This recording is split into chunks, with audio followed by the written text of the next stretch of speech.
There is a meeting happening right now in Washington that the mainstream press is covering as routine trade business. LeBlanc across the table from Greer. Two men in suits talking about dairy quotas, streaming regulations, alcohol on shelves. That is the headline version. The real version is different.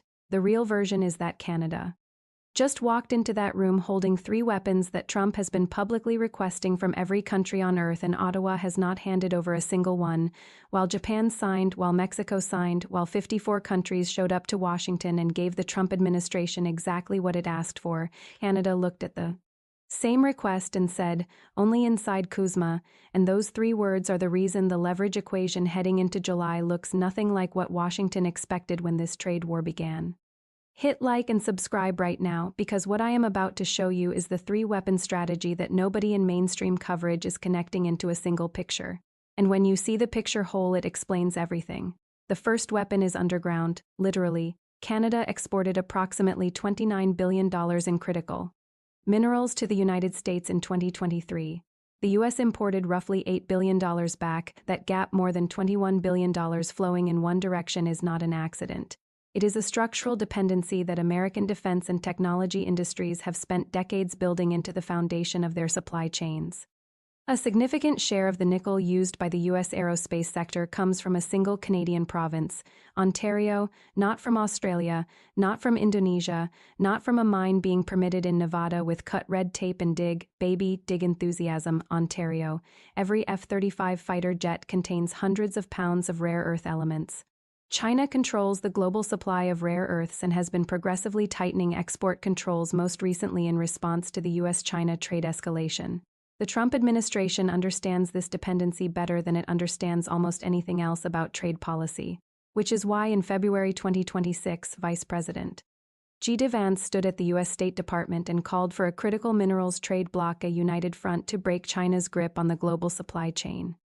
54 countries showed up to that meeting. The EU signed, Japan signed, Mexico signed. Canada sent Foreign Affairs Minister Anita Anand, who listened carefully and then said the following: Canada is not prepared to sign any critical minerals agreement with the United States outside of the Kuzma talks. What Anand did in that room was not diplomatic hesitation. It was a precision move. Defense expert Christopher Hernandez-Roy of the Center for Strategic and International Studies in Washington put it plainly. Critical minerals are one of the aces in Canada's hand, and the government has rightly not given them away ahead of Kuzma negotiations, as the Mexicans have already done. Mexico gave away its critical minerals card before sitting down at the table. Canada kept it, and the difference between those two choices is the difference between a country that arrives at July with leverage and a country that arrived already empty. The second weapon is money, not Canadian government money, Canadian pension money.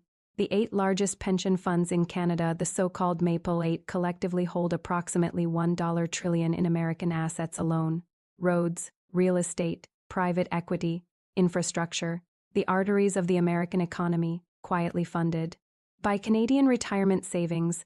The Canada Pension Plan alone has grown to approximately $780 billion in total assets, with roughly 47% of that invested in the United States, compared to only 13% in Canada. This is not a minor financial footnote. This is the hidden architecture of American economic infrastructure. And Canada built a significant portion of it. Here is what the Trump administration actually needs more than almost anything else in its second term: investment announcements. Trump has made extracting pledges of foreign capital a centerpiece of every trade deal he has negotiated since returning to office. Japan pledged investment. The Gulf states pledged investment. He stands at podiums and announces numbers because investment announcements are the political currency he spends domestically to declare a deal a win. Canada's Trade Minister Dominic LeBlanc has publicly stated that Canadian pension funds could increase their US investments by $100 billion annually, that number offered as a negotiating concession inside a Kuzma deal gives Trump exactly the kind of headline he needs to sell an agreement to his base. Canada gets tariff relief. Trump gets a $1 trillion investment announcement. Both sides declare victory, but LeBlanc has not offered it. The $100 billion is sitting in Ottawa, unspent, deliberately withheld, waiting for the moment that maximizes what it can extract. Subscribe right now and turn on notifications, because the third weapon is the one that should alarm every American defense contractor who has been watching this situation develop. The third weapon is 88 planes. Canada has contractually committed to purchasing an initial 16 F-35 fighter jets from Lockheed Martin, one of the crown jewels of the American defense industrial complex. But Canada originally agreed to a full order of 88 jets total, a purchase valued at approximately $19 to $28 billion US depending on life cycle and sustainment costs. $28 billion going to Lockheed Martin, to American workers, to the American defense industry that has been one of the economic pillars of Republican political support for decades. The full order has not been exercised. The Carney government is actively reviewing whether to complete it at all, exploring alternatives including European manufacturers. The strategic logic is straightforward. Canada possesses the ability to make Trump an offer structured precisely to appeal to what he values most, a complete F-35. Order 88 aircraft in exchange for full tariff relief and a return to CUSMA provisions. It is the transaction that speaks Trump's language, because Trump understands arms deals. He celebrated Saudi Arabia's defense purchases. He announces weapons sales the way other presidents announce infrastructure bills. The F-35 gambit is the kind of deal Trump can hold up on a stage and call the greatest defense agreement in history. And Canada has not offered it yet, not because the option doesn't exist, because timing is everything when you are negotiating with someone who responds to transactions rather than treaties. Now let me show you what is happening on the other side of the table, because the asymmetry here is not subtle. While Canada has been accumulating leverage it has not yet used, Washington has been spending leverage it cannot replace. The Supreme Court struck down Trump's IEEPA tariff 623 on February 20, 2026. Chief Justice Roberts, writing for the majority, held that IEEPA does not authorize the president to impose tariffs. The emergency replacement of 15% surcharge under Section 122 expires July 24, 2026, which means Trump loses his only remaining broad tariff authority on virtually the same day the CUSMA review reaches its most critical phase. One side is walking into July with 3 unplayed aces. The other side is walking in with expiring legal authority and a truth social account.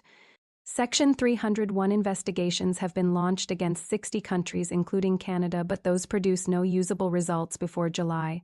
The legal process requires investigations, hearings, public comment periods, agency reports, the weapon fires, but not until after the moment it would matter most, and the Section 301 investigation into Canada is predicated on finding unfair trade practices.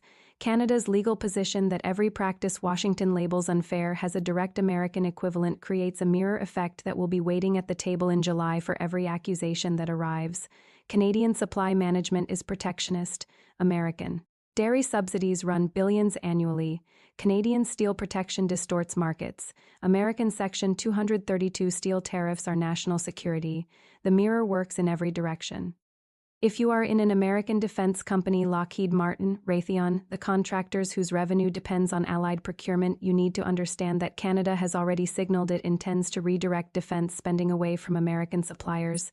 The Carney government is actively in conversations with European manufacturers, including Saab, which has offered to bring thousands of aerospace jobs to Canada. Canada is rearming. It hit the NATO 2% GDP target in March 2026 for the first time since the Berlin Wall fell. And every dollar it spends with Stockholm or Berlin is a dollar that does not go to Lockheed or Raytheon, the F-35. Gambit exists precisely because Canada understands that redirecting tens of billions away from American defense contractors is a credible threat Washington cannot dismiss.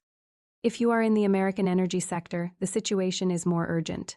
Trump has repeatedly stated the U.S. does not need anything from Canada. The engineering specs of American refineries say otherwise. Midwest refineries were designed and built specifically to process Canadian heavy crude, not as a preference, as a physical specification. Switching is not a matter of policy. It is a matter of billion-dollar capital investment and operational downtime that no refinery operator is willing to absorb. Trump calls Canada the governor's territory. The Midwest refinery belt calls Canada indispensable and does not change that word when the oil price moves or when a president makes a declaration on social media. If you are watching the November 2026 midterms the way the Carney government is watching them, you see something important. The midterms represent an existential threat to Republican congressional majorities. Polls show Trump's tariffs are deeply unpopular, with majorities of Americans disapproving. The House already voted To roll back Canada tariffs, with Republicans crossing party lines, every month between now and November that Midwest gas prices remain elevated, that auto supply chains remain disrupted, that manufacturers face tariff-driven cost increases is a month that shifts a congressional seat. Carney understands that timeline, which is why the walkaway scenario has quietly appeared in internal Ottawa thinking. A country that is planning for the possibility of walking away from the negotiating table is not a country that arrives in July desperate for a deal. Here is the full picture that mainstream coverage keeps missing because it requires connecting for separate stories that are never placed in the same paragraph. Trump needs Canada's critical minerals to break China's supply chain grip and asked for them in February. Canada said no only inside CUSMA. Trump needs Canada's pension investment to claim a capital win he can announce domestically, and LeBlanc has dangled $100 billion annually without committing a single dollar. Trump needs a defense procurement win he can take to American workers, and Canada has 72 unordered F-35s sitting in an option that has not been exercised while simultaneously negotiating with Saab in a way that makes the threat of redirecting that spending entirely real. Carney did not build this position loudly. He built it the way a central banker builds a position quietly, methodically, by reading what the other side needs before revealing what he has. The question I want you to answer in the comments, and I read every single one, is this: when Trump sits down across from Carney in July and the critical minerals offer is finally placed on the table, bundled with the pension investment commitment, bundled with the full F-35 order, the complete transaction package that gives Trump everything he has been publicly demanding from other countries for the past year, what does Trump do? Does he take the deal and call it the greatest trade victory in American history? Or does he walk away from up to $28 billion in American defense jobs, $100 billion in annual investment, and a critical mineral supply chain that breaks China's grip? Because accepting it means acknowledging that the man he calls governor outplayed him. Subscribe now, turn on notifications. The CUSMA review is 91 days away. Canada's aces have not been played, and the man who reads contracts the way other people read headlines is waiting for exactly the right moment to put them on the table.